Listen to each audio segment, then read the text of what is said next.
ভগবান বলেছেন পত্র পুষ্প ফল ও জল, এই চারটি জিনিস যে যে ভক্ত, তোমরা তো সবাই ভক্ত, তাই ফ্রেশ ফল ভগবানকে দেবে। যে ভক্ত প্রযত্ন সহকারে প্রদান করেন, আমি তাকে, আমি তা গ্রহণ করি।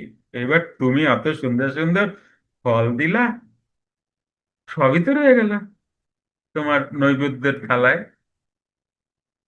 এই ভগবান, এটা ভগবানের স্ক্যাম না? বলে আমি তা গ্রহণ করি। কই? যুক্ত ক্রিয়াযোগ, সুষুম্না অন্তর্মুখী প্রাণায়াম, সম্ভাবী মহামুদ্রা, কপালভাতি শিখতে চাইছেন? শ্রী ভগবান তুলসী পাতা অথবা বেল পাতা এরকম কোনো বিশেষ পাতা দিতে বলেননি কিন্তু, কেবল একটি গাছের পাতা দিতে বলেছেন। পত্রং পুষ্পং ফলং তুয়ং, পত্রং বলা হয়েছে। ওখানে গীতায় কি লেখা আছে তুলসী পাতা? দেখাতে পারবে? যারা গীতা পড়ো আর কি। যারা পড়ো না তারা ধার ধারেও না, তারা আবার রিস্ক নিও না। যারা পড়ো, লেখা আছে গীতায় তুলসী পাতা দেবে? নাই না? তাহলে হলো না। ওকে। অথবা বেল পাতা, এরকম কোনো বিশেষ পাতা দিতে বলেননি কিন্তু, কেবল একটি গাছের পাতা দিতে বলেছেন, মানে একটি গাছের পাতা। পত্রম। এই যে যোগীরাজ ক্রিয়াযোগ বইটা এখন লেখা চলছে, সামনের মাসে যেটা আসছে তোমাদের কাছে, 208 পৃষ্ঠার বই হচ্ছে, ওখানে এটা ডিটেল করা রয়েছে, আরো প্রাঞ্জল করা, বুঝতে পারবে। হ্যাঁ, তুলসী পাতা বা বেল পাতা এগুলো মানুষের তৈরি সিদ্ধান্ত। কেমন? মানুষের সিদ্ধান্ত কখনো সঠিক হতে পারে না। কেন? কেন সঠিক হতে পারে না? কারণ মানুষের তখনও দেবত্ব আসেনি। তাই মানুষ যদি হচ্ছেন, তাহলে তিনি মন দিয়ে চিন্তা ভাবনা করছেন, মন ইন্দ্রিয়, তাই ভুলভাল চিন্তা ভাবনাই মানুষ করেন। কেমন? গীতার মাধ্যমে শ্রী ভগবানের বাণীকেই তুলে ধরা হয়েছে, কারণ শ্রী ভগবানের বাণী মানুষের কল্যাণ করতে পারে। এটা কিসের পাতা? না আমরা কি দিই? আম পাতা, আম্রপল্লব না, ঘটের উপরে দিই না আম্রপল্লব? এটা কিসের পাতা? একটি গাছ। গাছকে কিভাবে আমরা চিনবো? পাতা দেখে না, তাই না? আম পাতা একরকম, জাম পাতা আরেক রকম, তাই না? একটা পাতা দেখলে আমরা গাছকে চিনতে পারি। তাহলে জাম পাতা ইত্যাদি। এভাবে একটি পাতা একটি গাছের পরিচয়, হ্যাঁ কি না? চোত্রা পাতা দেখলে চিনতে পারবা তো?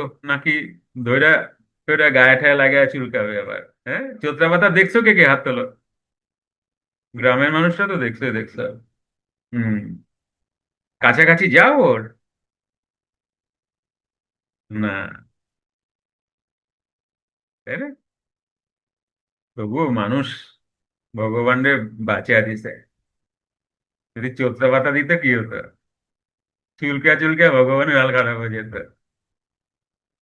হ্যাঁ, ভগবান তো বলেন নাই কোন পাতা, হ্যাঁ কি না? যাই হোক, এভাবে একটি পাতা একটি গাছের পরিচয়। তাহলে একটি পাতা দেওয়া মানে একটি গাছকে দিয়ে দেওয়া। কারণ আগেকার দিনে মনি ঋষি বা শাস্ত্র যেভাবে বলে গেছেন, কিভাবে বলছেন, কোড বা সাংকেতিক ভাবে বলা আছে। কথাগুলো খুলে বলা নেই না, আজও আছে, আজও নেই। এই যে পুরাণ পুরুষ পড়বো একটু পরে, এখানে এতবার তোমরা শুনছো এত কথা, কোথাও খোলা নেই কিন্তু। গুরু বক্তা গম্য, গুরু বক্তা গম্য, বারবার। কেমন? এই হাটে বাজারের জিনিস না তো।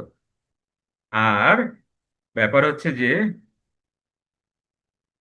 আরেকটা জিনিসও এখানে খুব বিষয়, মানে ফ্যাক্ট করে, সেটা হচ্ছে যোগ্য কিনা। যে যতটা যোগ্য তিনি ততটাই পেয়েছেন।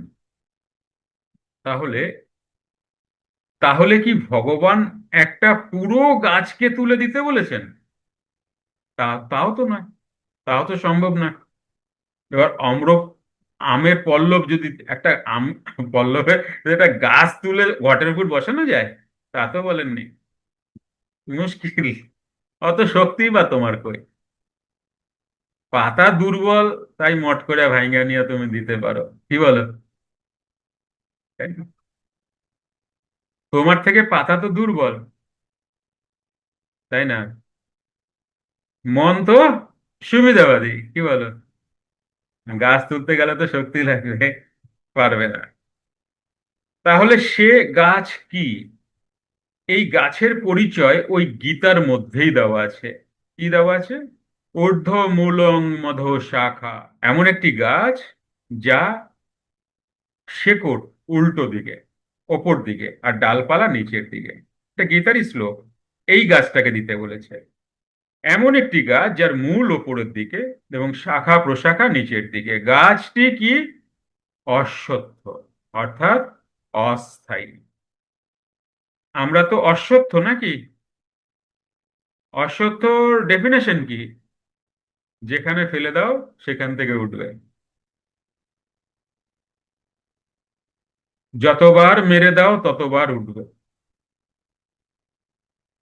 তাহলে এই যে অশ্বত্থর ক্যারেক্টার, এই ক্যারেক্টারের সাথে আমাদের মিল আছে তো। বারবার মরি, আবার উঠি, আবার কেটে দেয়, আবার উঠি, আবার কেটে দেয়, আবার জন্ম নিই। থামা নাই, থামাই নাই। যুক্ত ক্রিয়াযোগ, সুষুম্না অন্তর্মুখী প্রাণায়াম, সম্ভাবী মহামুদ্রা, কপালভাতি শিখতে চাইছেন? প্রতি সপ্তাহে মঙ্গল, বুধ ও বৃহস্পতিবার রাত 8টা থেকে 9টা অবধি জুম অনলাইনে নিজের বাড়ি বসেই শিখতে পারবেন। যোগাযোগ জ্ঞানী গুরু কমিউনিটি, ফোন নাম্বার 9903680146।